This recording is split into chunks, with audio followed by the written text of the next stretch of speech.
पिछली कक्षा में हमने परागकोश के परिवर्धन के बारे में विस्तार से पढ़ा था और ये परागकोश के अंदर ये परागकोश है और इस परागकोश के अंदर परागकणों का निर्माण अर्धसूत्रीय विभाजन के द्वारा होता है।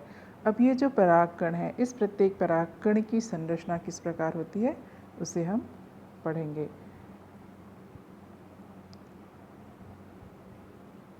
ये एक परागकण है और इस एक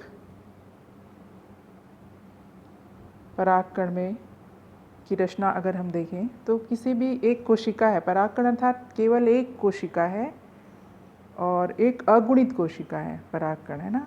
तो इसमें पराग किसी भी कोशिका में हम देखते हैं कि बाहर में झिल्ली होती है, एक आवरण होता है, तो वैसे ही यहाँ पर भी आवरण होता है। यहाँ पे दो झिल्लियों से ये घिरा हुआ होता है। तो जो बाहर वाला आवरण है, ये वाला आवरण एक एक्साइन कहलाता है और ये वाला जो आवरण है वो एंटाइन कहलाता है।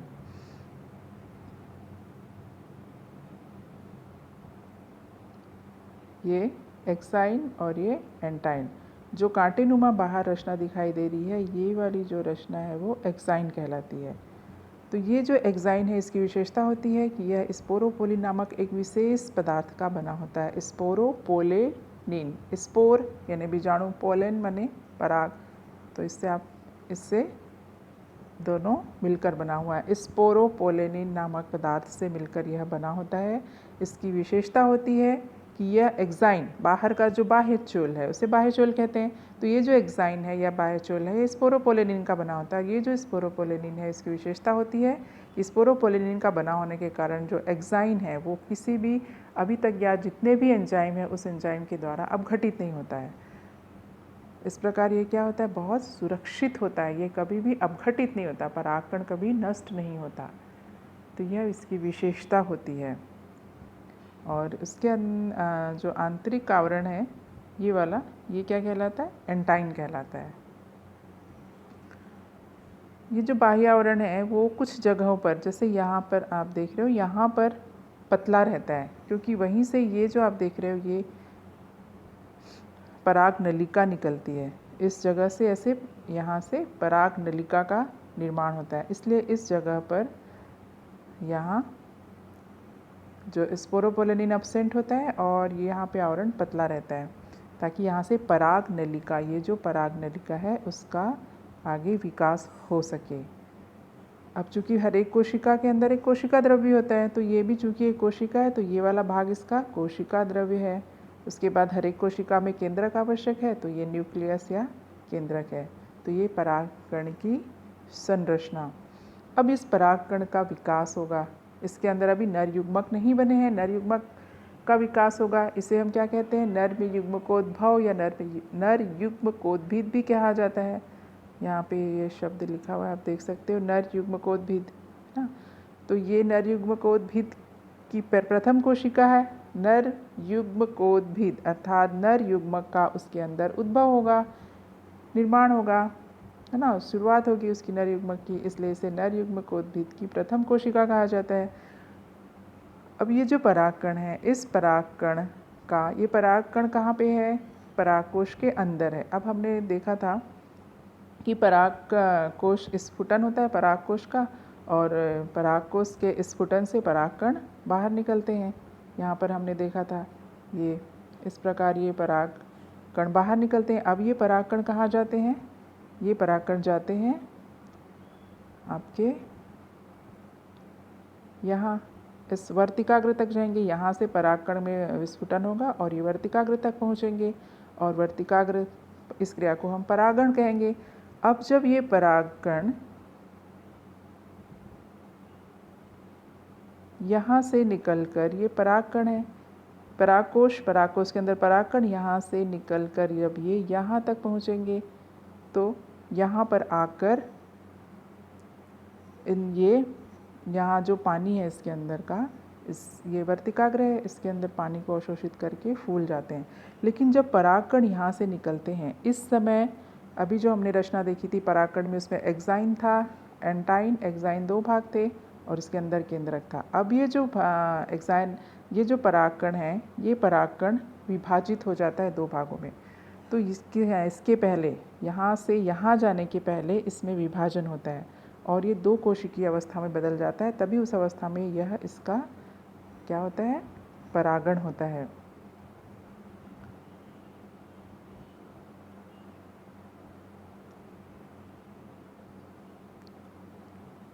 ये यहाँ आप देख सकते हो, ये एक परागकण है। अब इस परागकण में 2 भागों में विभाजित हो गया। यहाँ से आप देख रहे हो ये 2 भागों में होता है। ई वाला जो भाग है ये वर्धी केंद्रक कहलाता है और नीचे वाला भाग जो है वो जनन केंद्रक कहलाता है। ऊपर वाला भाग वर्धी केंद्रक और नीचे वाला भाग जनन केंद्रक, है ना। तो आगे जाकर ये जो केंद्रक है वो कोशिका में बदल जाता है।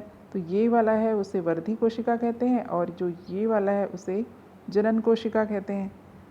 वर्धी केंद्रक, जनन केंद्रक, वर्धी कोशिका एवं जनन कोशिका। तो ये परागकण 2 भागों में विभाजित हो जाता है। अब ये जो जनन कोशिका है, यही जनन कोशिका फिर से 2 भागों में विभाजित हो जाती है और ये 2 नर युग्मक का यहाँ पर निर्माण करती है। तो इस प्रकार ये, और ये जो यहाँ से इस जगह से ये इसका ये जनन छिद्र कहलाता है। इस जनन छिद्र से धीरे धीरे ये पराग नलिका आगे बढ़ती है और इसे हम पराग नली कहते हैं। अब ये परागकण 2 भागों में विभाजित होता है, वर्धी केंद्रक और जनन केंद्रक। उसके बाद इसी को वर्धी कोशिका और ये जनन कोशिका। अब ये जो जनन कोशिका है वो फिर से 2 में विभाजित होकर नर युग्मक का निर्माण करते हैं। तो इसी अवस्था में ज़्यादातर इस अवस्था में परागकण का क्या होते हैं, परागकोश से बाहर निकलकर वर्तिकाग्र तक पहुंचते हैं। तो आपको ध्यान रखना है कि ये तो हमने देखा था कि ये परागकण की एक रचना है जिसमें एक्साइन होता है, एंटाइन होता है, ये कोशिका द्रव्य और केंद्रक होता है। लेकिन इस अवस्था में ज़्यादातर परागकण परागकोश से निकलकर वर्तिकाग्र तक नहीं जाते। इस अवस्था में जब वह उसमें वर्धी कोशिका और जनन कोशिका का निर्माण होता है, उस अवस्था में ये कहाँ पहुँचते हैं, वर्तिकाग्र तक पहुँचते हैं। और वहाँ पर जाकर फिर क्या होता है, इसमें ये धीरे धीरे पराग नली बनती है और पराग नलिका में ये जनन कोशिका विभाजित होकर 2 नर युग्मक का निर्माण करती है। तो आपको ध्यान रखना है, ये बहुत इम्पॉर्टेंट है, यहाँ पर 2 नर युग्मक बनते हैं। तो ये संरचना सिंपल है, आप समझ चुके होंगे। एक बार मैं जल्दी रिवाइज कर देती हूँ। ये एक परागकण है जिसमें एक्साइन है, एंटाइन है, कोशिका द्रव्य और केंद्रक है। उसके बाद ये जो यहाँ ये भाग है, इसमें कुछ कुछ जगहों में जनन छिद्र पतला रह जाता है और वो भाग जनन छिद्र कहलाता है। अब इस जनन छिद्र से पराग नलिका धीरे धीरे बढ़नी शुरू होती है और ये जो परागकण, ये जो कोशिका है परागकण की, ये 2 में विभाजित होती है, वर्धी केंद्रक और जनन केंद्रक। वर्धी केंद्रक आगे जाके वर्धी कोशिका और जनन कोशिका कहलाती है। और ये जो जनन कोशिका है, ये जनन कोशिका 2 नर और फिर से विभाजित हो जाती है और 2 नर युग्मक का निर्माण करती है। तो यहाँ तक आप अच्छे से याद रखोगे, तभी इसमें हम आगे जाके दोहरा निषेचन पढ़ेंगे। उस समय ये जो 2 नर युग्मक का निर्माण हुआ है ये आपको याद रहेगा, तो अच्छे से समझ में आएगा। इस कॉन्सेप्ट को आप अच्छे से क्लियर कर लो। और ये डायग्राम बना के और ये वाला एक डायग्राम और बना लेना, ये भी है।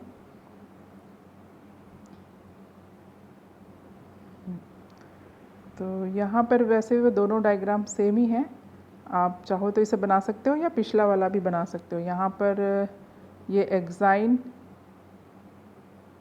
एक्साइन बाह्यचोल, एंटाइन अंतःचोल, ये जर्मपोर मतलब जनन छिद्र, जनरेटिव सेल मतलब जनन कोशिका, और ये जनरेटिव न्यूक्लियस मतलब जनन केंद्रक, और वेजिटेटिव न्यूक्लियस मतलब वर्धी केंद्रक। तो ये एक परागकण है और इस परागकण में एक्साइन, एंटाइन, ये कोशिका द्रव्य, ये वर्धी केंद्रक और ये जनन केंद्रक है। ये रिक्तिकाएँ हैं। तो ये structure of a pollen grain, अर्थात एक पॉलन ग्रेन की संरचना। अब इस परागकण की क्या विशेषता होती है और इसके बारे में जो इम्पोर्टेंट है कुछ, वो मैं आपको बता देती हूँ। परागकण का क्या महत्व होता है।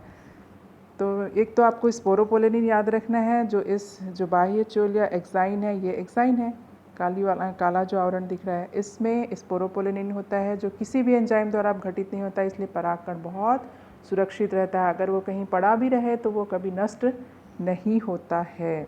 तो क्यों नहीं होता है ये आप सोच के मुझे बताएंगे कि ये एक्साइन है, एक्साइन स्पोरोपोलिन से क्यों प्रकृति ने उसको स्पोरोपोलिन जैसी पदार्थ से बनाया है जो अपघटित नहीं होता है। इसके अलावा पराग कणों का और भी महत्व है। तो